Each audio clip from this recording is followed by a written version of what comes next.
আসসালামু আলাইকুম সুপ্রিয় দর্শক। আজকে সকাল সকাল চলে আসলাম একটা প্রজেক্ট ভিজিট করার জন্য। সকাল বলতে বেশ সকালই আর কি, এখনও কুয়াশা আছে, যার কারণে ভিডিওটা অস্পষ্ট আছে অনেকটাই। তো যাই হোক, প্রজেক্টটা রেডি করতেছেন যিনি ওনার আছেন, উনি এসপিএফ গলদা চাষ করবেন, এই জন্য আর কি উনি রেডি করতেছেন। আর উনি আমাকে অনেক দিন থেকে বলতেছিলেন যে এখানে ভিজিট করার জন্য, তো আসলে আমি সময় করে উঠতে পারিনি, যার কারণে এতদিন আসা হয়নি আর কি। তো যাই হোক, আজকে চলে আসলাম সময় করে।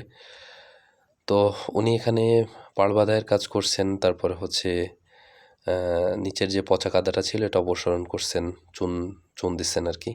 তারপরে 1 ফিটের মতো পানি ঢুকাইছেন। তো পানি ঢুকানোর পরে এখানে যে প্রবলেমটা দেখা যাচ্ছে সেটা হচ্ছে এই যে ল্যাবল্যাব উঠছে।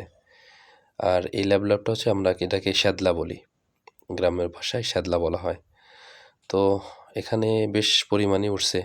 মাটিতে কিছু জৈব পদার্থ থাকার কারণে এই সমস্যাটা হয়েছে, মাটিটা ভালোভাবে প্রস্তুত করা হয়নি আর কি। আর একটা চিংড়ি চাষের প্রজেক্টের মাটি প্রস্তুত ভালো না হলে চিংড়ির ভালো রেজাল্ট আশা করা যায় না।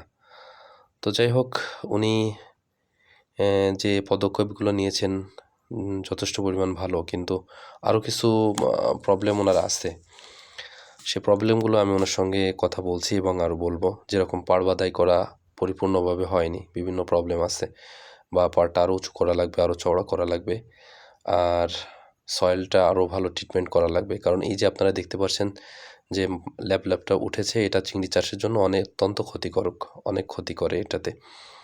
এখানে সয়েল প্রোবায়োটিক ব্যবহার করতে হবে। সয়েল প্রোবায়োটিকের প্রথম ডোজ দিয়ে আরও 7 দিন ওয়েট করতে হবে।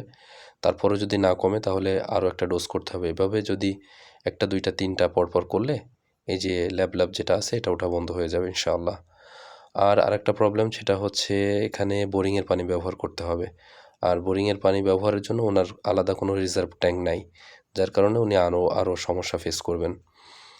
আর এখানে পানির গভীরতা 4.5 ফুট রাখাটা অনেক টাফ। তো ওনাকে আমি পরামর্শ দিব যে উনি যেন অবশ্যই একটা রিজার্ভ ট্যাঙ্কের ব্যবস্থা করেন, এবং পানি কোনো অবস্থাতে যেন 4.5 ফুট বা 4 ফিটের নিচে না আসে। আর সয়েল প্রোবায়োটিক ব্যবহারের পরে ওয়াটার ট্রিটমেন্ট করতে হবে ভালোভাবে। ওয়াটার ট্রিটমেন্টটা হচ্ছে অবশ্যই ওয়াটার প্রোবায়োটিক ব্যবহার করতে হবে। আর ওয়াটার প্রোবায়োটিক ব্যবহার করার পরে পানির পিএইচ, পানির গুণগত মান, ক্যালসিয়াম, ম্যাগনেসিয়াম কীভাবে কী রকম কী আছে এটা সঠিকভাবে যাচাই বাছাই করে তারপরে পুনঃস্টক করতে হবে। তো সেভাবেই নির্দেশনা দেওয়া হয়েছে ওনাকে। তো যাই হোক, অন্য কোনো একদিন দেখা হবে আবার অন্য কোনো ভিডিওতে। আজকে পর্যন্তই। সবাই ভালো থাকবেন, সুস্থ থাকবেন। আসসালামু আলাইকুম রহমতুল্লাহ।